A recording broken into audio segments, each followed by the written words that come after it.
3 દિવસ સુધી પવન સાથે પડી શકે છે કરા સાથેનો વરસાદ, અંબાલાલ પટેલની ભયાનક આગાહી।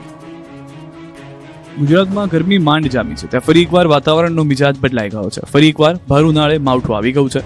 આગામી દિવસોમાં પણ માવઠાનો ખતરો ટળ્યો નથી।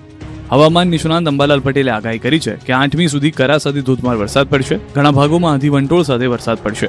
મે મહિનામાં એક પછી એક પશ્ચિમી વિક્ષેપ આવતા રહેશે। 15 મેની આસપાસ પ્રી મોન્સૂન એક્ટિવિટીનો વરસાદ થશે તો 11મી થી 20 મેની વચ્ચે ગુજરાતમાં 45 ડિગ્રીએ ગરમી પહોંચી જશે। ગરમી 149 વર્ષનો રેકોર્ડ તોડશે તેવી આગાહી હવામાન વિભાગે કરી છે। પ્રી મોન્સૂન એક્ટિવિટીનો હમણાં તારીખ 3, 4, 5, 6માં દેશના ઘણા ભાગોમાં પ્રી મોન્સૂન એક્ટિવિટીનો વરસાદ થવાની શક્યતા રહેશે। ગુજરાતમાં પણ ધીરે ધીરે લો ક્લાઉડ બનશે તો લગભગ તારીખ 5 થી 8માં ક્યાંક પ્રી મોન્સૂન એક્ટિવિટીનો વરસાદ થવાની શક્યતા રહેશે।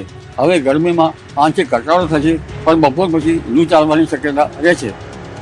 ઉલ્લેખનીય છે કે અત્યારે ગરમી ઘટવામાં છે પરંતુ ધીરે ધીરે તારીખ 11 થી 20માં પુનઃ એક્ટિવિટી શરૂ થશે અને તારીખ 11 બાદ આગ જેટલી ગરમી ફરી પુનઃ થવાની શક્યતા રહેશે। જોકે વાદળો તો સવારે એવા આવતા નથી પણ બપોરે એકદમ વાદળો જતા રહેતા ગરમી જબરજસ્ત રહ્યા છે।